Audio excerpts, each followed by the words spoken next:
આજે સુનીતાજી પોતાના દીકરા રોહિત અને વહુ કવિતાથી નારાજ થઈને પોતાની દીકરી પાયલના ઘરે આવી ગયા. હમણાં તેમના મનમાં બે વાતો સ્પષ્ટ હતી. પહેલી એ કે તેમણે પોતાના દીકરા અને વહુને એ અહેસાસ કરાવવો હતો કે ઘરમાં રહેતી વૃદ્ધમાં કોઈ નોકરાણી નથી હોતી, જેની હાજરીને હળવાશથી લેવામાં આવે, અને બીજી એ કે તેઓ થોડા દિવસ પોતાની મરજી મુજબ શાંતિથી રહેવા માંગતા હતા. કારણ કે છેલ્લા ઘણા મહિનાઓથી તેમને એવું લાગવા માંડ્યું હતું કે તેમના ભાગમાં માત્ર કામ અને જવાબદારીઓ જ રહી ગઈ છે. અધિકાર અને સન્માન જાણે ધીરે ધીરે તેમની પાસેથી છીનવાઈ રહ્યા છે. દીકરાના ઘરેથી નીકળતા પહેલાં જ્યારે તેઓ હાથમાં પોતાની જૂની બેગ લઈને ડ્રોઈંગ રૂમમાં આવ્યા, ત્યારે એમના દીકરા રોહિત અને વહુ કવિતા બંને તેમને આ રીતે જોઈને ગભરાઈ ગયા. રોહિતે તરત આગળ વધીને પૂછ્યું, "માં, તમે આ બેગ લઈને ક્યાં જઈ રહ્યા છો? વાત શું છે માં? આખરે અચાનક એવું તે શું થઈ ગયું?" સુનીતાજીએ કોઈ જવાબ ન આપ્યો એટલે રોહિતે પ્રશ્નાર્થ નજરે પોતાની પત્ની કવિતા તરફ જોયું. કવિતા પણ એક પળ માટે ગભરાઈ ગઈ. તેણે જલ્દીથી સ્પષ્ટતા આપતા કહ્યું કે તેણે મમ્મીજી સાથે કોઈ ઝઘડો નથી કર્યો, પણ બીજી જ પળે તેને ગઈ રાતની એક નાની ઘટના યાદ આવી ગઈ. તે બોલી, "કાલે રાત્રે મમ્મીજી ફ્રીજમાંથી દૂધ કાઢી રહ્યા હતા, તો મેં ફક્ત એટલું જ કહ્યું હતું કે સવારે ક્યાંક આરવ માટે દૂધ ઓછી ન પડી જાય, કારણ કે આખા દિવસમાં ઘણીવાર ચા બની ચૂકી હતી, પણ મને જરાય અંદાજો નહોતો કે મારી આટલી નાની વાતનું મમ્મીજી આટલું ખરાબ લગાડી લેશે." પોતાની વાત પૂરી કરતાં કરતાં કવિતાનો ચહેરો ઉતરી ગયો, કારણ કે તેને હવે લાગવા માંડ્યું હતું કે કદાચ એ જ વાત મમ્મીજીના દિલમાં લાગી ગઈ છે. રોહિતે માની પાસે જઈને ખૂબ જ નરમાશથી કહ્યું, "માં, શું તમે ખરેખર આ જ વાતથી નારાજ છો? જો કવિતાથી કોઈ ભૂલ થઈ ગઈ હોય તો હું તેની પાસે હમણાં જ માફી મંગાવી લઉં છું. તમે આટલી નાની વાત પર ઘર છોડીને ન જાઓ." આ વાત પર સુનીતાજીની ધીરજનો બાંધ તૂટી ગયો. તેમણે ભારે અવાજે કહ્યું, "તમને બંનેને હજી પણ લાગે છે કે હું માત્ર એ જ વાતથી નારાજ છું? જો વાત આટલી નાની હોત તો શું હું મારું ઘર છોડીને ચાલી જાત? આ પહેલી વાર નથી રોહિત. મહિનાઓથી હું બધું ચૂપચાપ સહન કરી રહી છું. તમારા બંને માટે હું હવે માં નથી રહી. બસ એક એવી સ્ત્રી બનીને રહી ગઈ છું જેની પાસે કંઈ પણ વિચાર્યા વગર દરેક કામ કરાવી શકાય છે. મારા માટે સવારની ચા પણ હું જાતે જ બનાવું છું. આરવને સ્કૂલ માટે તૈયાર કરો, તેને જમાડો, સાંજે તેને પાર્કમાં લઈ જાઓ, અને જ્યારે પણ તમને લોકોને કંઈક સારું ખાવાનું મન થાય તો એ પણ મારે જ બનાવવું પડે છે. જો હું એક દિવસ પણ બેસી જાઉં તો તમને એવું લાગે છે કે જાણે ઘરનું બધું કામ અટકી ગયું હોય." કવિતાએ ભીની આંખોએ કહ્યું, "મમ્મીજી, અમે ક્યારેય તમને નોકરાણી નથી સમજ્યા. તમે આવું કેમ વિચારી રહ્યા છો?" સુનીતાજીએ એ જ નારાજગી સાથે જવાબ આપ્યો, "જો ન સમજ્યા હોત તો ઘરના આટલા બધા કામ મારી પાસે ન કરાવવામાં આવત. એવું કહીને કે મા તો ઘરે જ રહે છે, તેઓ બધું સંભાળી લેશે. મારી ઉંમર વધી રહી છે, પણ તમારા લોકોની અપેક્ષાઓ ઓછી થવાને બદલે વધી રહી છે. ગયા અઠવાડિયે મારી કમરમાં એટલો દુખાવો હતો કે મારે સરખો ઊભા રહેવું પણ મુશ્કેલ હતું. તેમ છતાં તમે બંને તમારા એક મિત્રના ઘરે તેની તબિયત પૂછવા ચાલ્યા ગયા, અને આખો દિવસ આરવને મારા ભરોસે છોડી દીધો. એકવાર પણ એ ન પૂછ્યું કે હું તેને સંભાળી શકીશ કે નહીં. થોડા દિવસ પહેલાં મારી તબિયત ખરાબ હતી, તેમ છતાં તમારા લોકોની ફરમાઈશ પર રસોડામાં કલાકો સુધી ઊભા રહીને ભરેલા રીંગણ બનાવતી રહી, કારણ કે મને ખબર હતી કે જો હું નહીં બનાવું તો તમે લોકો મને ખોટી સમજશો. પણ કોઈને એ વિચાર ન આવ્યો કે માની તબિયત કેવી છે, તે થાકી તો નથી ગઈ?" રોહિતે દુઃખી થઈને કહ્યું, "માં, જો તમે પહેલાં અમને આ બધું કહ્યું હોત તો અમે જરૂર અમારી ભૂલ સુધારી લેત. અમને તો ખરેખર ક્યારેય અહેસાસ જ ન થયો કે તમારા મનમાં અમારા માટે આટલી નારાજગી થઈ ગઈ છે." સુનીતાજીએ ઊંડો શ્વાસ લઈને કહ્યું, "દરેક વાત બોલીને કહેવી પડે તો પછી પોતાનાપણાનો અર્થ જ શું રહી જાય? હું એ અપેક્ષા રાખતી રહી કે એક દિવસ તમે બંને જાતે સમજશો, પણ આવું ક્યારેય ન થયું. એટલા માટે હવે મેં નિર્ણય કરી લીધો છે કે થોડા દિવસ હું મારી દીકરી પાયલના ઘરે રહીશ. ત્યાં મને ઓછામાં ઓછું એ અહેસાસ તો નહીં થાય કે હું માત્ર કામ કરવા માટે આવી છું." કવિતાએ તેમના પગ પાસે બેસતા કહ્યું, "મમ્મીજી, જો મારાથી જાણે અજાણે કોઈ ભૂલ થઈ હોય તો મને માફ કરી દો, પણ તમે આમ ઘર છોડીને ન જાઓ. હું વચન આપું છું કે આગળથી તમને કોઈ વાતની ફરિયાદ નહીં રહે." પણ સુનીતાજી આ વખતે પોતાનો નિર્ણય કરી ચૂક્યા હતા. તેમણે બેગ રોહિતના હાથમાં પકડાવતા કહ્યું, "હવે મને કોઈ નથી રોકી શકતું. જ્યાં સુધી તમને બંનેને મારું મહત્ત્વ નહીં સમજાય, હું પાછી આ ઘરમાં પગ નહીં મૂકું. અત્યારે તું મારા માટે બહારથી એક રિક્ષા બોલાવી દે." રોહિત ભારે મને બેગ ઉપાડીને તેમની પાછળ પાછળ બહાર નીકળી ગયો. કવિતા દરવાજા પર ઊભી રડતી રહી, પણ સુનીતાજીએ એકવાર પણ પાછળ વળીને ન જોયું. તેમના પગ ભલે દીકરીના ઘર તરફ વધી રહ્યા હતા, પણ દિલના કોઈ ખૂણે પોતાના પૌત્ર આરવથી દૂર થવાનું દર્દ તેમને વારંવાર બેચેન કરી રહ્યું હતું. બીજી બાજુ રોહિત અને કવિતા બંને એ વાતથી અજાણ હતા કે જે દીકરીના ઘરને સુનીતાજી પોતાની સુખ શાંતિની જગ્યા સમજીને જઈ રહ્યા છે, ત્યાં જ આવનારા દિવસોમાં તેમને જિંદગીનું સૌથી મોટું સત્ય સમજવાનું હતું. આશરે અડધા કલાક પછી સુનીતાજી પોતાની દીકરી પાયલના ઘરે પહોંચ્યા. દરવાજાની ઘંટડી વાગતા જ પાયલે જેવો દરવાજો ખોલ્યો અને માને હાથમાં બેગ લઈને સામે ઊભેલા જોયા તો પહેલાં તો તે ગભરાઈ ગઈ, પણ બીજી જ પળે તેણે હસતા હસતા માને ગળે લગાવી લીધા. તેણે પ્રેમથી કહ્યું, અરે માં, તમે આવો, જલ્દી અંદર આવો, આ પણ તમારું જ ઘર છે. એટલામાં પાયલના પતિ અમિત પણ ડ્રોઈંગ રૂમમાં આવી ગયા. તેમણે આદરથી સુનીતાજીના પગ સ્પર્શ કર્યા અને હસીને બોલ્યા, મમ્મીજી, તમારા આવવાથી તો ઘરમાં રોનક આવી ગઈ. હવે થોડા દિવસ ક્યાંય ન જતા, આરામથી અહીં જ રહો. બંને બાળકો આરુષી અને વિવાન પણ દોડતા આવીને નાનીને ગળે વળગી ગયા. બાળકોનો પ્રેમ જોઈને સુનીતાજીનું મન ભરાઈ આવ્યું. તેમને લાગ્યું કે કદાચ ખરેખર દીકરીનું ઘર જ એ જગ્યા છે જ્યાં તેમને પોતાનાપણું અને સુખ શાંતિ મળશે. તે દિવસે પાયલના ઘરે તેની જેઠાણી સવિતા પણ આવી હતી. થોડીવાર આડકતરી વાતો કર્યા પછી પાયલે માને આવવાનું કારણ પૂછ્યું. ત્યારે સુનીતાજીએ બધાને એ જ બધી વાતો કહી જે તેઓ રોહિત અને કવિતાને કહીને આવ્યા હતા. તેમણે ભારે અવાજે કહ્યું કે હવે તેમનાથી ઘરનું બધું કામ નથી થતું. તેમ છતાં દીકરા વહુએ ક્યારેય તેમનો થાક ન સમજ્યો. સવારથી રાત સુધી કામ કરાવવું, પૌત્રની આખી જવાબદારી તેમના પર છોડી દેવી અને તેમની તકલીફો તરફ ધ્યાન ન આપવું, આ બધું હવે તેમને અંદરથી તોડી રહ્યું હતું. તેમની વાતો સાંભળીને પાયલે માનો હાથ પકડી લીધો અને બોલી, માં, હવે તમે કોઈ વાતની ચિંતા ન કરો. અહીં તમારે કોઈ કામ નહીં કરવું પડે. હવે બસ આરામ કરો. તમે આખી જિંદગી અમારા માટે મહેનત કરી છે. હવે તમારી સેવા કરવાનો વારો અમારો છે. માના ચહેરા પર વર્ષો પછી જાણે શાંતિ દેખાઈ. તેમને લાગ્યું કે દીકરી ખરેખર તેમની લાગણીઓને સમજે છે.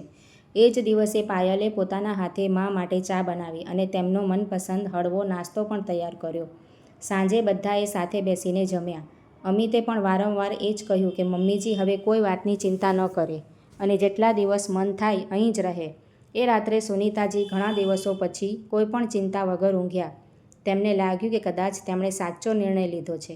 બીજી બાજુ રોહિત અને કવિતા ઘણીવાર ફોન કરતા રહ્યા, પણ સુનીતાજીએ કોઈનો ફોન ન ઉપાડ્યો. આખરે રોહિતે પાયલને ફોન કર્યો અને મા સાથે વાત કરાવવાની વિનંતી કરી. પાયલે ફોન મા તરફ ધર્યો પણ ખરો, પરંતુ સુનીતાજીએ ચોખ્ખી ના પાડી દીધી. તેમણે માત્ર એટલું જ કહ્યું કે જે દિવસે તેમને મારું મહત્ત્વ સમજાઈ જશે એ જ દિવસે વાત કરીશ. પાયલે પણ ભાઈને એ જ કહ્યું કે હાલ મા ખૂબ દુઃખી છે, તેથી તેમને થોડો સમય આપવામાં આવે. બીજી સવારે સુનીતાજી રોજની આદત મુજબ સવારે જલ્દી ઉઠી ગયા. તેમણે જોયું કે પાયલ અને અમિત હજી પણ સૂઈ રહ્યા હતા. બાળકોને સ્કૂલે જવાનો સમય પણ થઈ રહ્યો હતો.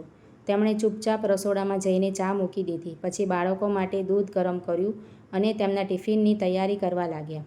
થોડીવાર પછી પાયલ રસોડામાં પહોંચી તો માને કામ કરતા જોઈને હસી પડી. તેણે ખૂબ પ્રેમથી કહ્યું, અરે માં, તમે આ બધું કેમ કર્યું? તમારે તો આરામ કરવાનો હતો. પણ બીજી જ પળે તેણે હસતા હસતા કહ્યું, જો કે તમારા હાથની ચા પીવાની મજા જ કંઈક અલગ છે. સાચું કહું તો તમારી બનાવેલી ચાની ખુશ્બુએ જ મને જગાડી દીધી. મા દીકરીની આ મીઠી વાત પર મલકાઈ ગયા. તેમને દીકરીની વાતમાં એટલું પોતાનાપણું લાગ્યું કે તેમને જરાય ખોટું ન લાગ્યું. તે દિવસે નાસ્તો પણ સુનીતાજીએ જ તૈયાર કર્યો. બાળકોના ટિફિન પણ તેમણે જ પેક કર્યા. પાયલ બાળકોને સ્કૂલ બસ સુધી છોડવા ગઈ તો પાછળથી માએ આખું રસોડું સમેટી લીધું. પાછા આવીને પાયલે ફરી માના વખાણના પુલ બાંધતા એક કપ ચા પીવડાવવાની ડિમાન્ડ કરી દીધી. તેણે કહ્યું, માં, તમારા આવવાથી તો મારી અડધી પરેશાની જ ખતમ થઈ ગઈ. હું તો વિચારી પણ નહોતી શકતી કે આજે આટલું કામ આટલી સરળતાથી થઈ જશે. સુનીતાજી આ બધું સાંભળીને સંતુષ્ટ થઈ ગયા. તેમને લાગ્યું કે દીકરી તેમનું સન્માન કરે છે, તેથી તેના માટે 2-4 કામ કરી દેવામાં કોઈ વાંધો નથી. બપોરે પાયલ પોતાની બહેનપણીઓ સાથે બહાર ફરવા જવાની તૈયારી કરવા લાગી તો તેણે હસતા હસતા કહ્યું, માં, જો તમને વાંધો ન હોય તો આજે બાળકો આવે ત્યાં સુધી ઘરનું થોડું ધ્યાન રાખી લેજો. હું જલ્દી પાછા આવવાની કોશિશ કરીશ. સુનીતાજીએ કોઈપણ કચકાટ વગર હા પાડી દીધી. આખરે દીકરીની મદદ કરવી તેમને પોતાની ફરજ લાગી. બપોર પછી બાળકો સ્કૂલેથી આવ્યા તો નાનીએ તેમને જમાડ્યા, કપડાં બદલાવ્યા અને તેમને સમયસર બપોરે સુડાવી પણ દીધા. સાંજે બંને બાળકોએ પાર્ક જવાની જીદ કરી તો સુનીતાજી તેમને પાર્ક પણ લઈ ગયા. પાછા આવીને તેમણે રાતના જમવાની તૈયારી શરૂ કરી દીધી. પાયલ જ્યારે પાછી આવી તો સીધી માના ગળે વળગી ગઈ અને બોલી, માં, તમારા રહેતા મને કોઈ વાતની ચિંતા નથી રહેતી. ભગવાન દરેક દીકરીને આવી માં આપે. સુનીતાજીના ચહેરા પર સંતોષ સ્પષ્ટ દેખાઈ રહ્યો હતો. તેમને એ અહેસાસ પણ ન થયો કે સવારથી લઈને રાત સુધી ઘરનું લગભગ દરેક કામ તેમણે જ કર્યું છે. આ રીતે 3-4 દિવસ વીતી ગયા. હવે ધીરે ધીરે આ રોજનો નિયમ બની ગયો. સવારથી ચાથી લઈને રાતના રસોડા સુધીનું મોટાભાગનું કામ સુનીતાજી સંભાળવા લાગ્યા. સવારે પોતાની સાથે સાથે દીકરી જમાઈ માટે પણ ચા નાસ્તો બનાવવો અને રાતનું જમવાનું બનાવવું હવે લગભગ તેમની દિનચર્યાનો ભાગ બની ચૂક્યું હતું. પાયલ દર વખતે મીઠા શબ્દોમાં માના વખાણ કરી દેતી અને સુનીતાજી પણ એ વાતોમાં છુપાયેલા સ્વાર્થને સમજી નહોતા શકતા. રોહિત અને કવિતા રોજ ફોન કરતા, પણ સુનીતાજી હજી પણ તેમની સાથે વાત કરવા તૈયાર નહોતા. તેમને એવું લાગતું હતું કે દીકરાઓએ તેમને માત્ર કામ કરવાનું મશીન સમજ્યા હતા, જ્યારે દીકરી તેમને દિલથી અપનાવી રહી છે. તેમને બિલકુલ અંદાજો નહોતો કે થોડા દિવસોમાં તેમની આ વિચારસરણી પૂરી રીતે બદલાઈ જવાની છે. દિવસો વીતતા ગયા અને જોતજોતામાં સુનીતાજીને પાયલના ઘરે આવ્યાને લગભગ 15 દિવસ થઈ ગયા.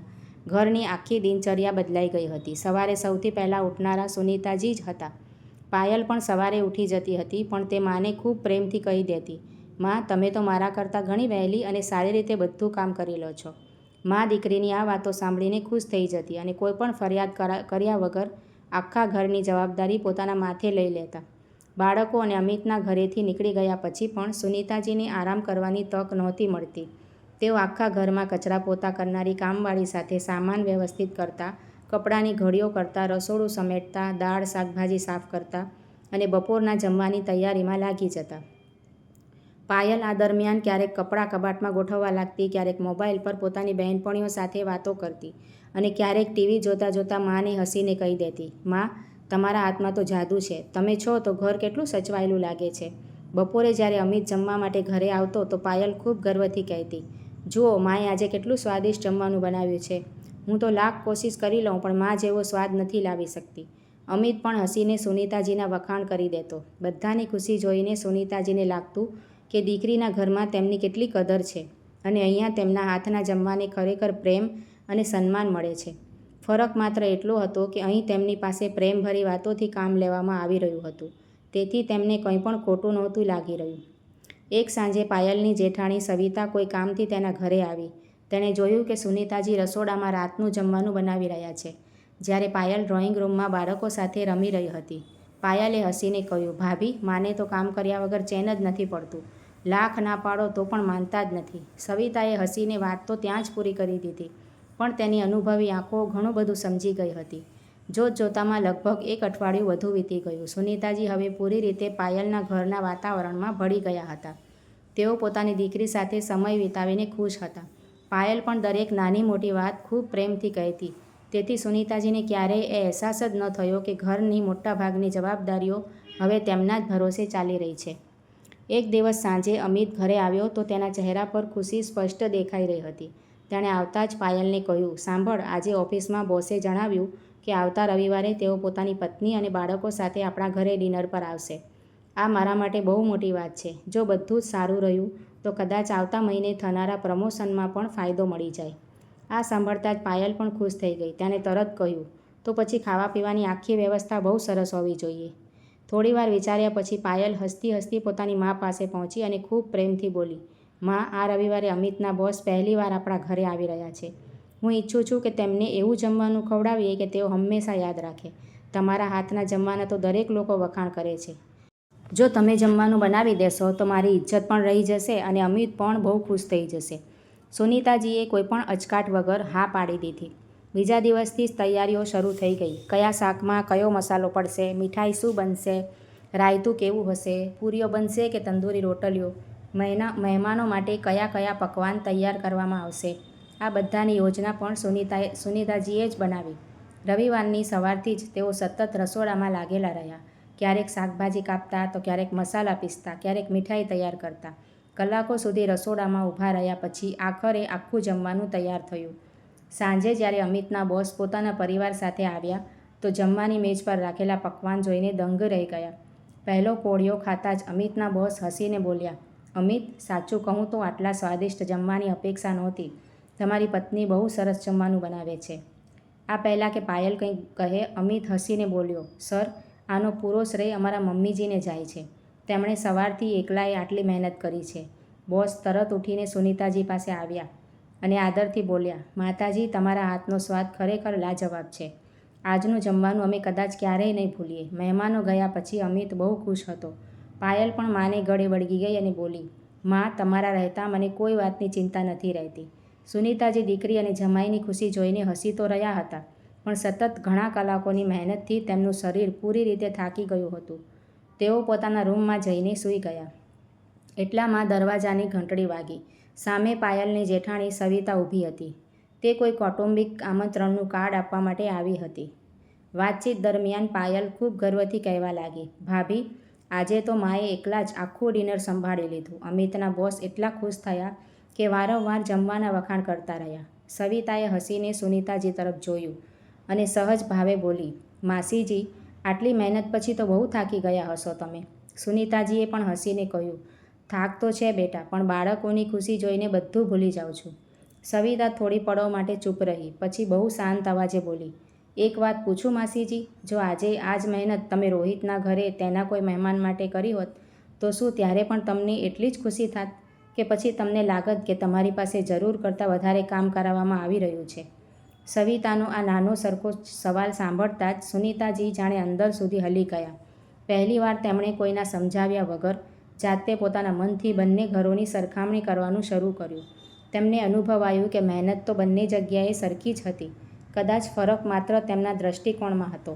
એ રાત્રે સુનીતાજીએ સૂવાની બહુ કોશિશ કરી, પરંતુ તેમના મનમાં વારંવાર એ જ શબ્દો ગૂંજતા રહ્યા. તેમણે પહેલીવાર છેલ્લા 15 દિવસની દરેક નાની મોટી વાતને કોઈપણ પક્ષપાત વગર યાદ કરવાનું શરૂ કર્યું.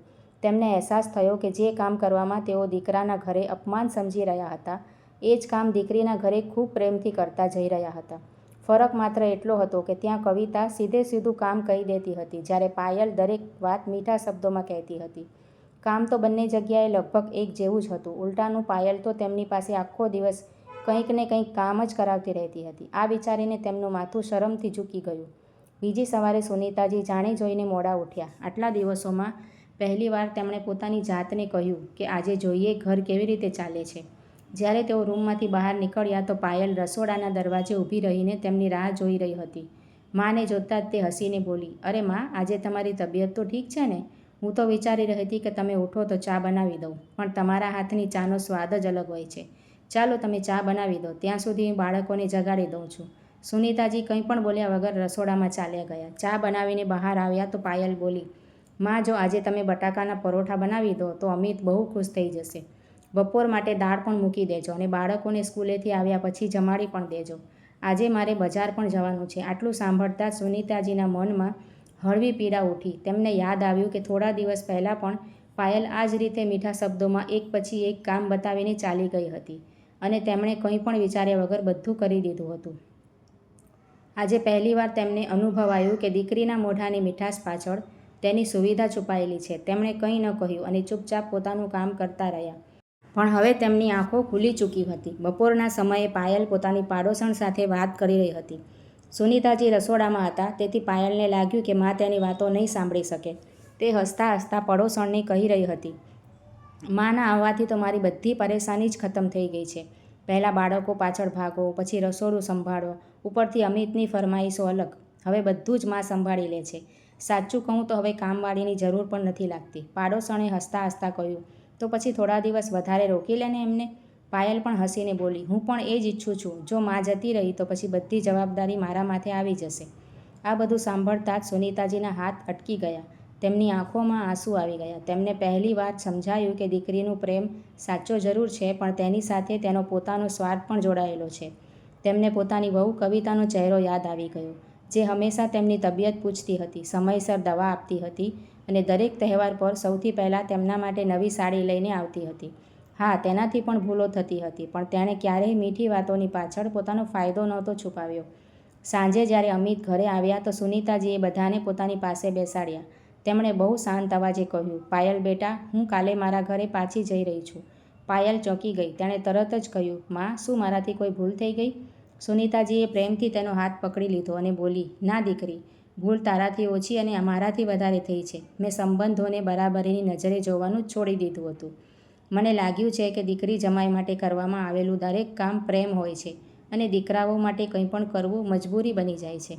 આજે મને સમજાયું કે સંબંધ ગમે તે હોય, આપણા મનમાં બધા માટે સરખો પ્રેમભાવ હોવો જોઈએ. કારણ કે સંબંધો ત્યારે જ મજબૂત બને છે જ્યારે સંબંધોમાં કર્તવ્ય અને અધિકારની સાથે સમાનતા હોય છે. તો મિત્રો, તમારું આ વાર્તા વિશે શું કહેવું છે? કમેન્ટ કરીને જરૂરથી જણાવજો અને ચેનલને સબસ્ક્રાઈબ કરવાનું ભૂલશો નહીં. વિડીયો જોવા માટે આભાર માનું છું. Thank you.